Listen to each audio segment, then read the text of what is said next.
Assalamualaikum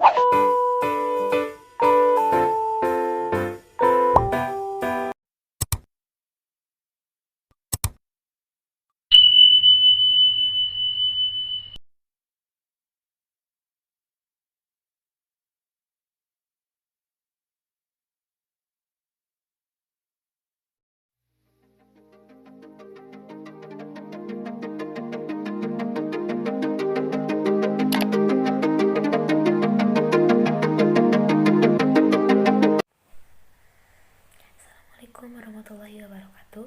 Perkenalkan, nama saya Anastasia Zulfataria Putri. Saya dari Fakultas Tarbiyah dan Keguruan, Prodi Pendidikan Agama Islam. Saya di sini akan mempresentasikan mengenai hasil penelitian saya yang berjudul penerapan metode mind mapping untuk meningkatkan pemahaman siswa pada pembelajaran sejarah kebudayaan Islam.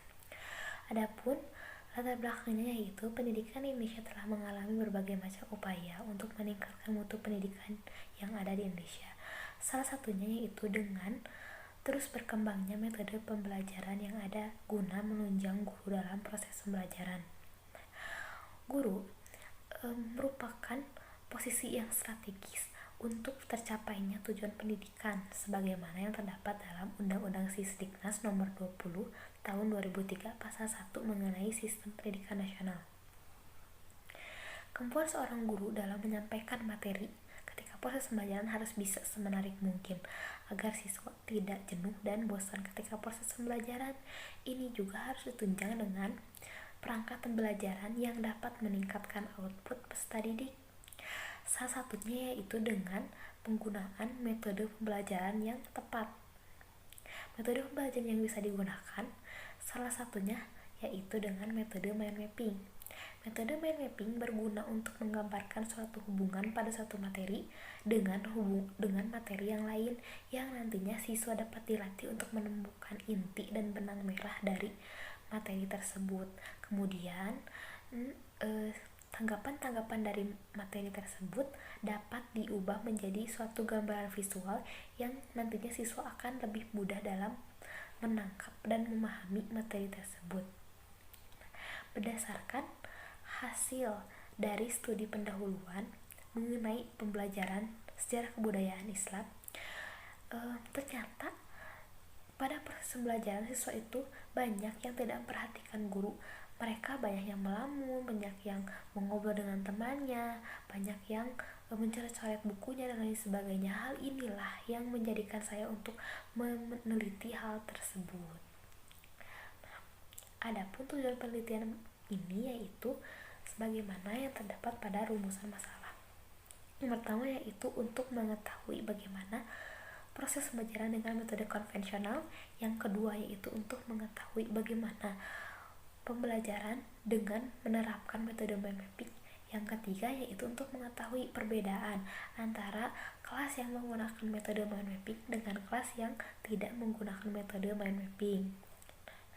Kemudian metodologi penelitian ini yaitu dengan menggunakan metode kuasi eksperimental. Jenis penelitiannya dengan jenis kuantitatif.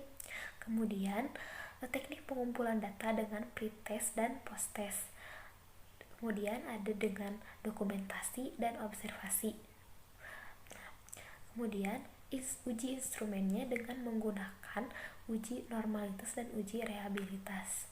Adapun dengan analisis datanya menggunakan uji hipotesis.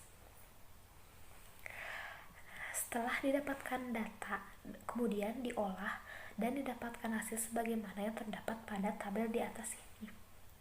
Sebagaimana tabel berikut.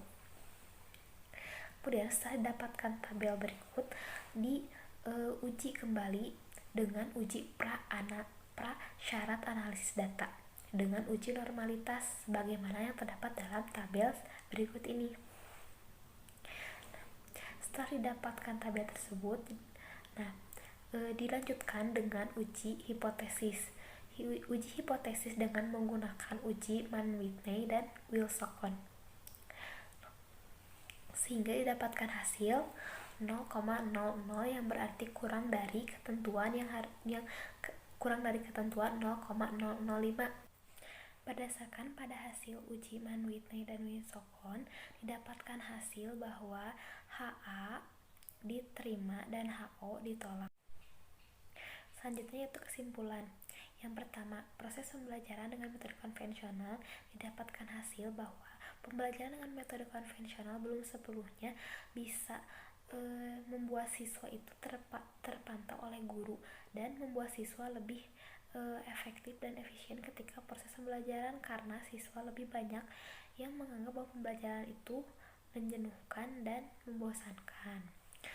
Yang kedua, proses pembelajaran dengan penerapan metode mind mapping. Nah, ini membuat siswa menjadi lebih tertarik dan antusias ketika proses pembelajaran, sehingga proses pembelajaran menjadi lebih efektif dengan penggunaan metode mind mapping ini, dan tujuan pembelajaran pun bisa tercapai dengan optimal. Yang ketiga, perbedaan yang menggunakan metode mind mapping dengan penggunaan metode yang konvensional. Terdapat perbedaan hasil pemahaman siswa dari kelas yang menggunakan metode mind mapping dengan kelas yang menggunakan metode konvensional yang dapat dilihat dari hasil pretest dan postestnya sebagaimana yang terdapat dalam tabel sebelumnya. Sekian yang dapat saya sampaikan. Assalamualaikum warahmatullahi wabarakatuh.